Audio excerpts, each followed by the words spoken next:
chat et chien. À l'époque où les hommes et les animaux vivaient ensemble et parlaient la même langue, il y avait dans un village nommé Midiofintake un lièvre réputé pour sa malice. Dans ce village, les arbres aussi parlaient avec les hommes. Les fleurs chaque matin disaient bonjour au soleil en ouvrant leurs pétales. La petite Binta adorait faire des promenades matinales dans la forêt pour assister au réveil des fleurs car ce spectacle la fascinait. Les femmes de ce village s'adonnaient à la culture de l'arachide. Une femme du nom de Djenebou avait à elle seule un grand champ qui pouvait nourrir tout le village. Elle avait cultivé le champ avec sa fille Binta. Nul ne pouvait passer sans admirer la splendeur du champ tellement il était attirant et promettait une bonne récolte. Face à la beauté du champ, Djenebou avait demandé à Binta d'être très vigilante. De son côté, notre ami lièvre se tenait tranquille pour détourner la vigilance de Binta jusqu'à la saison de la récolte. Ainsi les jours passaient, les mois se succédaient et enfin arriva le mois tant attendu par Djenebou pour récolter les fruits de ses efforts et pour notre ami le lièvre de mettre en exécution sa ruse. Alors le jour de la récolte arriva. Djenebou, sa fille, ainsi que les villageois se rendirent au champ. Ce jour-là, les chanteurs, les joueurs de tam-tam et de flûte déployaient leur art afin d'encourager les travailleurs. La musique qui résonnait était si mélodieuse que même les oiseaux répondaient à cœur joie. Dans ce climat de gaieté, notre lièvre arriva et salua Binta. « Bonjour ma fille. »« Bonjour monsieur le lièvre. Où se trouve ta mère en ce moment ?»« Elle se trouve. » Mais elle s'arrêta là, laissant sa phrase en suspens et se rappelant des consignes données par sa mère. Notre ami poursuivit en souriant. « Hé, n'aie pas peur de moi. Je suis juste venu la féliciter pour son beau travail. » Face au sourire du lièvre, Binta se sentit en danger. Alors, elle lui montra l'endroit où se trouvait sa mère. Le lièvre, sans perdre une seconde, alla voir maman Djenebou. Cette dernière s'adonnait à la préparation du repas pour les travailleurs qui rivalisaient d'ardeur dans leur récolte. À ce moment précis, elle entendit une voix la saluer. « Bonjour Djenebou. »« Bonjour monsieur le lièvre. Que me vaut une telle visite ?»« Oh, comment pourrais-je voir une femme aussi courageuse comme toi abattre un travail pareil et passer sans la saluer et lui proposer mon aide? Merci, je te suis reconnaissante pour la visite. Mais pour l'aide, je crois que nous avons suffisamment de travailleurs. Ne rejette pas ma proposition. Pendant un jour comme aujourd'hui, où tout le monde est heureux de vous aider, il était tellement suppliant que maman Djenebou accepta sa proposition. Ainsi, il découvrit l'emplacement du grenier avec des yeux émerveillés. Et notre ami décida de mettre son projet de vol à exécution. La première fois, il vient la nuit et observa bien les alentours avant de rentrer dans le grenier, prendre 2 sacs d'arachides. Personne ne sut qu'il avait pris quelque chose. Il répéta plusieurs fois cette action. Par contre, ses visites matinales éveillèrent des soupçons chez Djenebou. Malgré tout, notre lièvre continuait ses vols. Il revint un autre jour et prit 2 sacs d'arachides qu'il tira en évitant de faire du bruit. Personne ne sut qu'il manquait des sacs car il restait beaucoup encore dans le grenier. Ce qui porta chance au lièvre. Ainsi, notre lièvre se permettait toutes les nuits d'aller voler les arachides de Djenebou. Cependant, un matin, pendant que Djenebou rangeait un sac de riz dans le grenier, elle fut surprise de le trouver presque vide. De ce pas, elle se rendit chez le chef et lui expliqua son problème. Expéditif, ce dernier convoqua tous les villageois à une importante réunion. Lorsque la population fut rassemblée sur la place publique, le chef se racla la gorge plusieurs fois, puis prit la parole. « Chers villageois, le grenier de Djenebou vient d'être vidé et nous ne savons pas qui a fait ça. J'invite celui qui a dérobé ces sacs à se déclarer maintenant. S'il refuse de se dévoiler, lorsque nous le découvrirons, nous lui infligerons une sévère punition.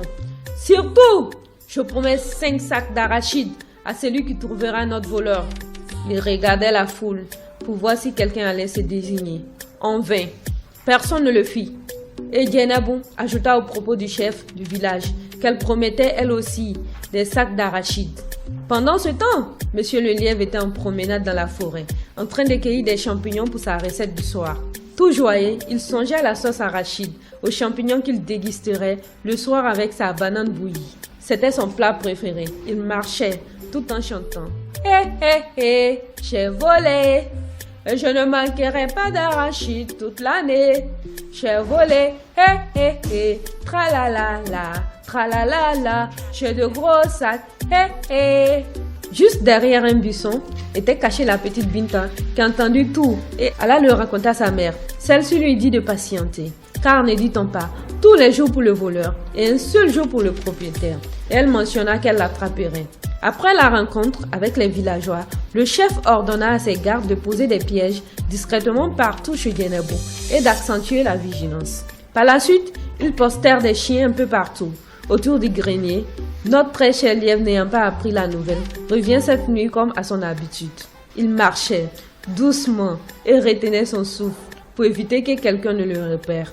Malgré les pièges, il réussit à entrer et prit un sac d'arachides. Dans ses poches, il avait encore des os qu'il avait ramassés après le décès accidentel d'une biche. Il referma la porte derrière lui et en voulant partir, il fut attaqué par 2 chiens qui grognaient comme des fauves enragés. Eux le voyant, il lança les 3 os et ces derniers, qui aimaient tellement la viande, oublièrent notre lièvre et se mirent à croquer des os, tandis que notre lièvre s'enfuyait. Alors nos chiens si affamés, entraînant les os, tombèrent eux-mêmes dans le piège. Leurs cris réveillèrent les habitants du village. Ils furent mis dans une case jusqu'au matin où ils passèrent devant le tribunal des notables. À l'aube, ils comparurent devant les jurés. Djenebou était assise à la droite du chef avec sa fille. Le chef était vêtu d'un boubou blanc et avait un bonnet brodé sur la tête, signe de sagesse. Djenebou, quant à elle, avait mis un pagne lépi noué autour de sa taille et une camisole blanche. Elle portait un foulard sur ses nattes du balai. La petite Binta, quant à elle, portait une robe indigo, tout simplement. Les autres notables, avec leurs boubous et des chapeaux poteaux sur la tête, étaient assis derrière sur des nattes et les villageois étaient postés à côté et ils attendaient tous le verdict.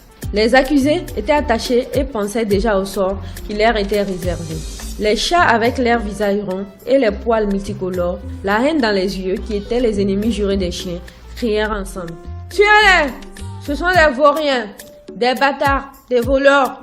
Et d'autres chiens du village, agacés par les propos des chats, se défendaient en hurlant. « Les chiens ne sont pas des voleurs, ils sont innocents, nous en sommes certains. » Au même moment, le chef prit la parole d'un ton sérieux et autoritaire. « Taisez-vous !»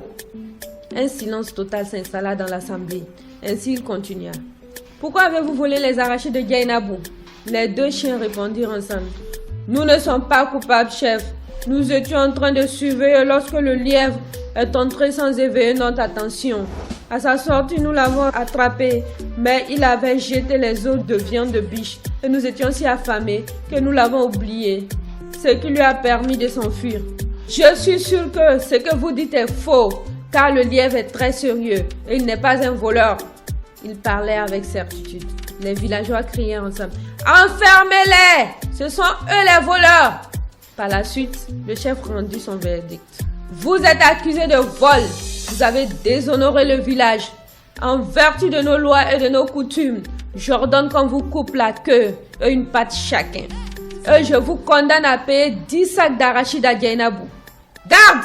Envoyez les couteaux et l'exécution sera faite devant tout le monde. Cela vous servira de leçon. » Au même moment, Djenebou intervient. « Chef, s'il vous plaît, ne les exécutez pas sans avoir vérifié leurs témoignages. » Elle poursuivit encore. « Ma fille qui est là dit avoir vu le lièvre dans la forêt, qui cueillait des champignons et qui chantait en disant qu'il avait volé les sacs d'arachides. » Encore une fois, le chef qui avait de l'estime pour cette brave dame prit la parole. « Comme l'a dit Djenebou, nous allons vérifier. Garde, mettez les chiens en case en attendant les résultats de l'enquête. » Avec un peu de soulagement, les 2 chiens se regardaient dans les yeux, suppliant intérieurement de tout haut de dénoncer ce voleur et leur épargner ainsi cette punition, car lui seul était conscient de leur innocence. Puis le chef ajouta. « Je vous ordonne d'aller fouiller dans la case du lièvre. » Les gardes s'exécutèrent et arrivèrent chez tonton lièvre sans difficulté. Ils le trouvaient endormi. Une fois à l'intérieur de la maison, il découvrit des dizaines de sacs d'arachides cachés dans le fond de sa chambre. Notre lièvre les observait d'un œil inquiet. Et sans tarder, il referma la porte sur eux et s'enfuit. Mais cette fois-ci, il fut rattrapé par les gardes qui étaient postés devant sa maison. Pris de honte, notre lièvre quitta le village sans jamais y revenir. Mais c'est depuis cette époque que les chats et les chiens se font la guerre chaque fois qu'ils se rencontrent, car les chats avaient pendant le procès souhaité l'exécution des chiens.